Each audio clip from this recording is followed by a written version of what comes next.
What do you desire? What makes you itch? What sort of a situation would you like?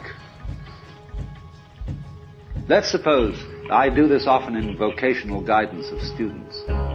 They come to me and say, well, we're getting out of college and we haven't the faintest idea what we want to do. So I always ask the question, what would you like to do if money were no object? How would you really enjoy spending your life? Well, it's so amazing. As a result of our kind of educational system, crowds of students say, well, we'd like to be painters, we'd like to be poets, we'd like to be writers, but as everybody knows, you can't earn any money that way. Or another person says, well, I'd like to live an out-of-doors life and ride horses. I said, you want to teach in a riding school? Let's go through with it. What do you want to do? When we finally got down to something which the individual says he really wants to do, I will say to him, you do that. And forget the money. Because if you say that getting the money is the most important thing, you will spend your life completely wasting your time. You'll be doing things you don't like doing in order to go on living, that is, to go on doing things you don't like doing, which is stupid. Better to have a short life that is full of what you like doing than a long life spent in a miserable way. And after all, if you do really like what you're doing, it doesn't matter what it is, you can eventually you can eventually become a master of it. It's the only way to become a master of something, to be really with it.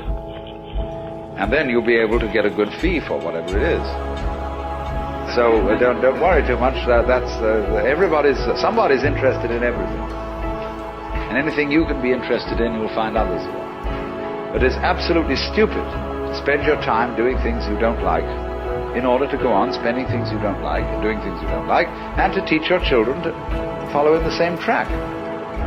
See, what we're doing is we're bringing up children, we're educating them to live the same sort of lives we're living, in order that they may justify themselves and find satisfaction in life by bringing up their children, to bring up their children to do the same thing, so it's all wretch and no vomit. It never gets there.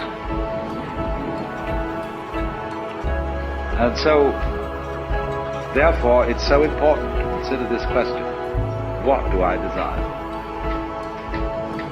Well, when we answer that question in a naive way, we figure out that we want to desire, what we want is to control everything. To create girls that don't grow old, apples that don't rot, clothes that never wear out, conveyances that get from one place to another instantly so we don't have to wait, power available to do anything that you could conceive and do it just instantly like that, to get this funny technological omnipotence. But if you take time out to think about that and really go into it with your full strength of imagination and find out whether that's where you want to be, you will soon see that's not what you want.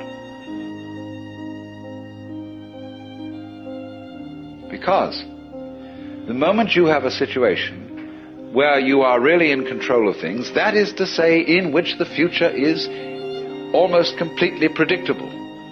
A completely predictable future is already the past. You've had it. That's not what you want. You want a surprise. And you don't know what that's going to be, because obviously it wouldn't be a surprise if you did.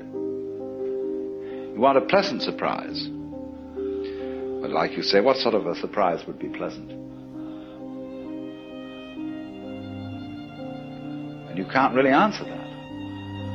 Because you know, if there are to be such things as pleasant surprises, there must also be unpleasant surprises. There must be rude shocks. So you're like somebody taking one of those wishing well boxes, tubs, where you fish in and you bring out a package. And you don't know whether you've got a dead rat in it or a new camera. And that's the way, that seems to be the thing that really excites people. But quite certainly there comes out of this inquiry a feeling of real disillusionment with the ideal of power. To be in power, to be in control, is not something that any sensible person wants. People are frustrated in love. If you're jilted, there's a natural tendency in a human being to seek power as a substitute. And that's a very negative thing. It's like having a bad temper. To seek power after you're frustrated in love, you should try and get back on the love beam. Because nobody wants power. Now you may say that's shirking responsibility. That if you were a really responsible person, you would go out for power and try to use power to the best possible advantage for the benefit of all. All right, what would be the benefit of all? Ask them. What do you want me to do with this power? I'm dictator. What would you like?